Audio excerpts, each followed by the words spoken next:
Dating app notification. Hi, my name is Sadie Schertzer, and I help motivated individuals access their authentic voices so that they can communicate with clarity and confidence in their personal and professional lives. So this person writes that everything was going well, communication was strong, that they were on the same level of understanding, but they were at their partner's place and they just checked their phone and they saw 4 notifications from the League, which I'm assuming is a dating app, as a banner.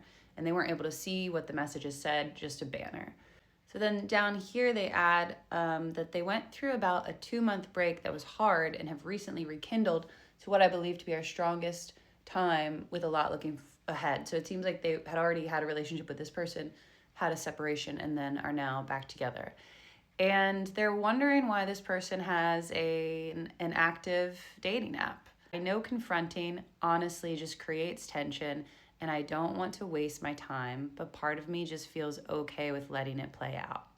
Thoughts? Communication is the bedrock of any relationship. Romantic, familial, work-related, strong communication means strong relationship. It can definitely be hard to ask questions that you were scared to have the answer to. So if this person were to approach me as a coach, I would first ask them a couple questions about their relationship with this person. Before the split, how long were they together? What was the reason for the split? Have those reasons been resolved? I would just get a little bit more background info on what's going on here. And I would see if we could highlight any occasions where they already had to talk about a tense subject and how that went.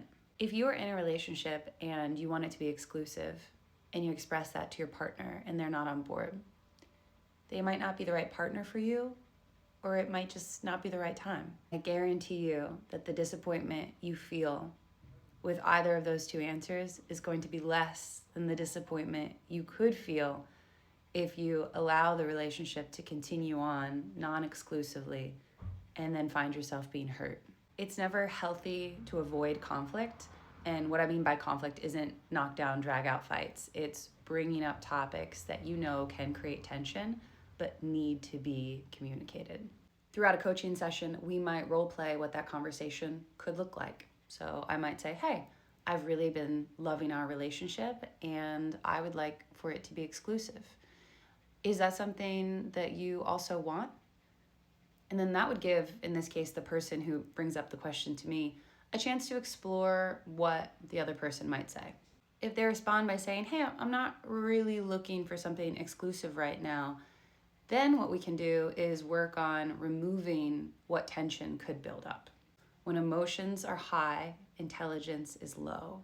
And that's why it can be so helpful to dry run some of these questions. If they were to say, I'm not really sure if I'm ready for this to be exclusive, we would work on some potential responses that the person could have, like, oh, okay, do you think it's a timing thing? Do you think you just want to date a little bit more? Or is there something that you want to work on in our relationship? And that curiosity, instead of an accusatory nature, that curiosity gives the other person a chance to be their true selves. Now, they might also be feeling a little tension, depending on if they are a high or low conflict kind of person, but those are the kind of things that we can work out in a coaching session. Honoring the things that you want and that you expect from someone else is going to make you the best version of yourself. And it's going to make you so attractive to the right person. If anyone else is struggling with relationships and you'd like to have a chat, I offer one-on-one coaching sessions. You can reach out to me at theclarityexchange@gmail.com. For everyone else out there, remember to be brave and remember that your intuition is telling you something that you need to hear and act on. Hope to see you soon.